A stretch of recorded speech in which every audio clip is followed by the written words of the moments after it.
Okay, welcome back to the channel. The visit to my brother is now over and I'm heading back home from Samford or just out of Brisbane.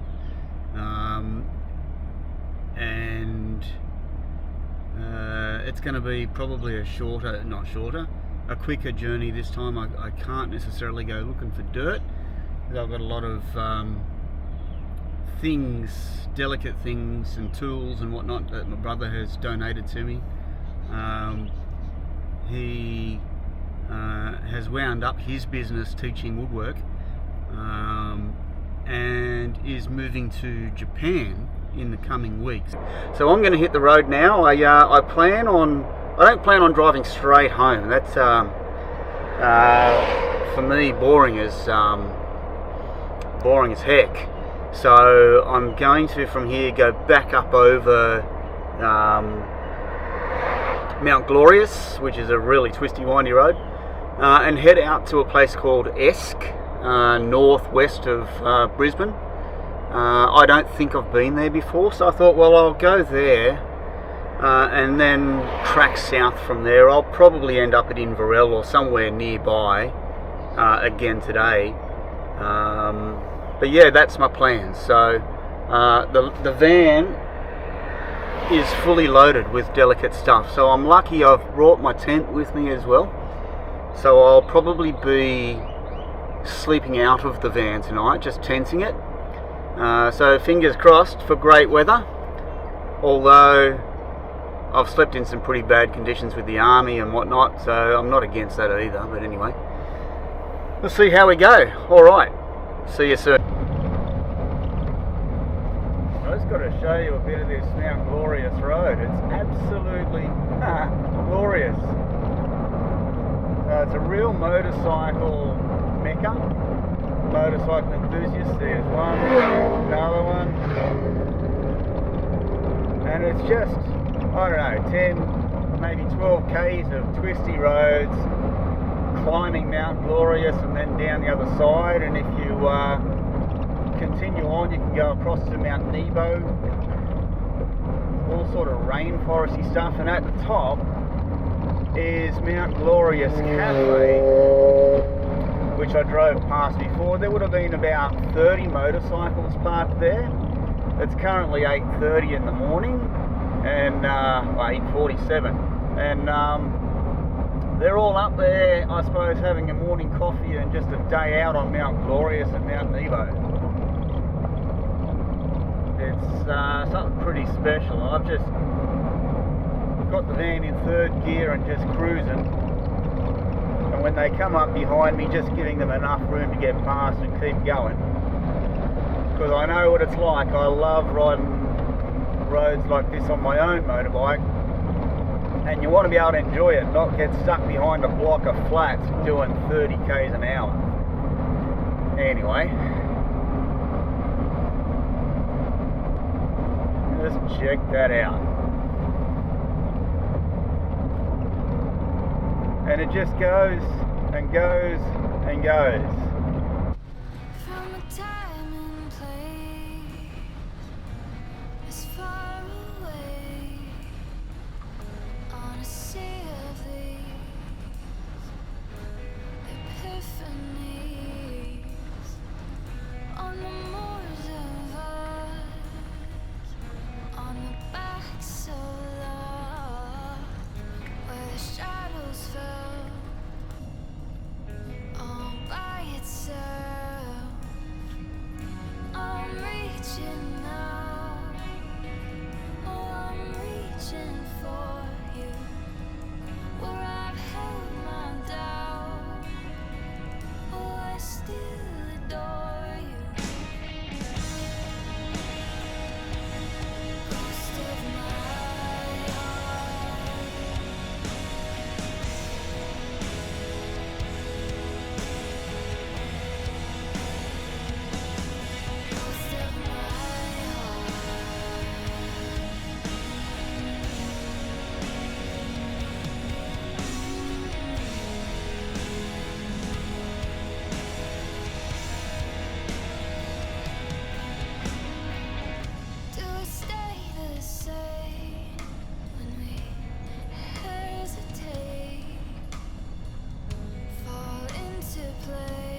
Man, listen to all those birds.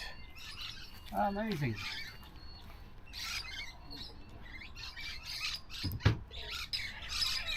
Fairly simple dinner tonight. I left my run quite late. Yeah, I stopped and had a look at wiki camps and hip camp and stuff like that, and then I saw this little green dot on the map, and I thought, I wonder what that is, you know. And I drove down here, and I'm off the highway by about half a k. But yeah, it's going to be a fairly simple dinner because I'm losing light fairly quickly. Probably just boil up some water and do some Asian style noodles and non-alcoholic beer. Alright, let's crack in. Also going to get one of these going, and I might also, like I did the other night, just throw a sacrificial one into the ashes just underneath the fire, just to really get cracking on those mosquitoes. I don't know if you could see it before on the camera, but the amount of little midgies or something in the air was phenomenal while I was just, you know, trying to collect some firewood. So they're here, that's for sure. They're a nuisance. I'll give you the drum.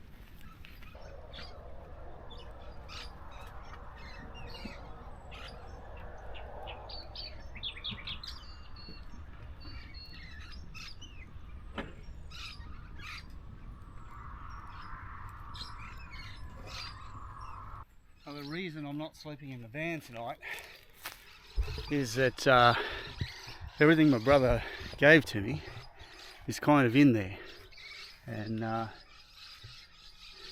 there's not really any room, so tenting it is. That tent is 24 years old. 24-year-old tent, and still going strong.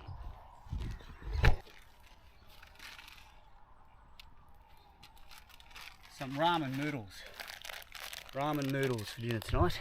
I might even just do that straight into the bowl once the water's hot enough. Let's get a seat set up. I knew I kept the seat out so I could get to it easily, because I knew we'd be tenting it and the van would be full. So, love these little chairs. They're so portable, so packable. I can even fit that in my gear on the motorbike,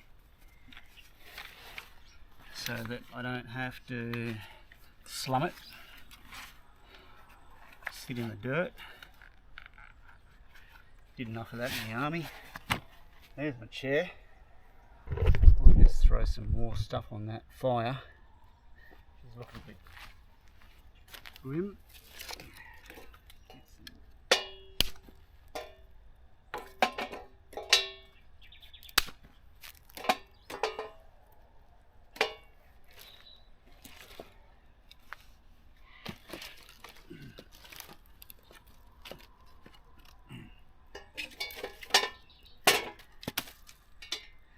Yeah, you get it.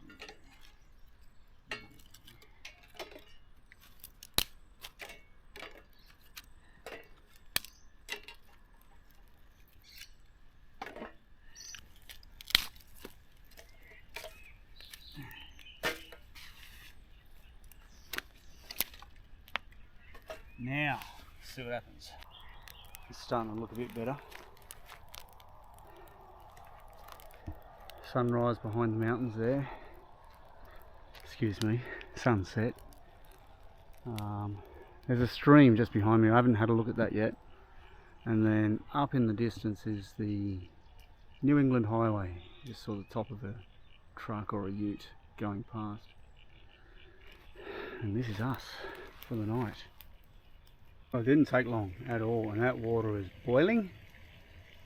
So I can now take that off and just dump the noodles in there, leave them for a couple of minutes, and I'll be eating. There we go. That's good to eat. I've grabbed a plate to rest it on. I don't know how hot that's going to be in my lap. Back there. Just had a check-in with my wife.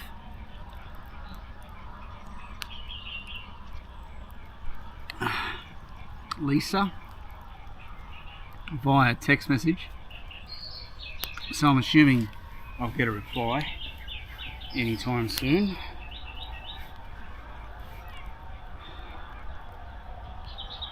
Yeah. Righto.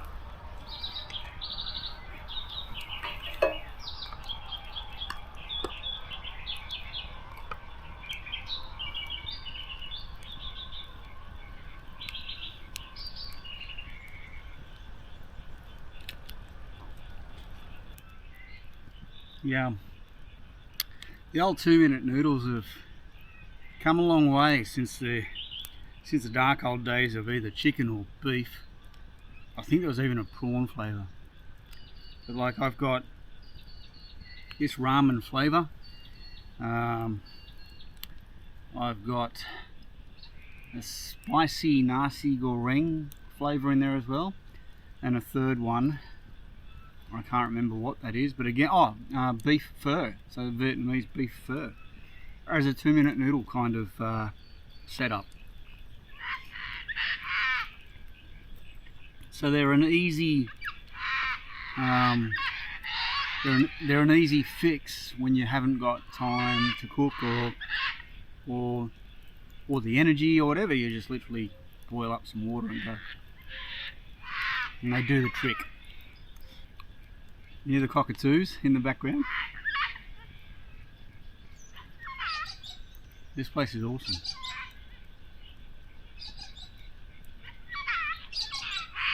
I can hear cockatoos and rosellas. Road trip today was a lot of highway, all bitumen, because I have to protect that stuff in the car. So not very exciting. I filmed a few snippets along the way, just different scenery. So I'll just sort of put that together, a bit of a montage.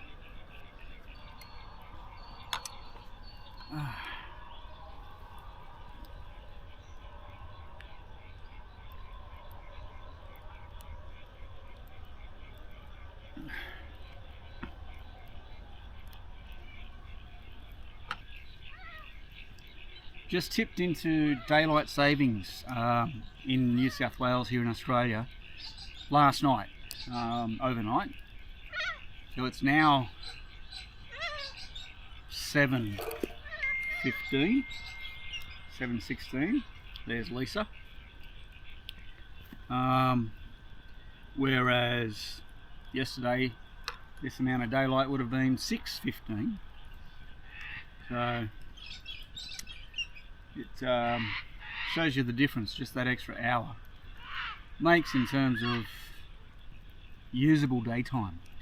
But having said that, tomorrow morning when my alarm goes off around 6 AM, it's probably going to be pitch black compared to what it was yesterday morning. But yeah, there's trade-offs, that's all. But I love daylight savings.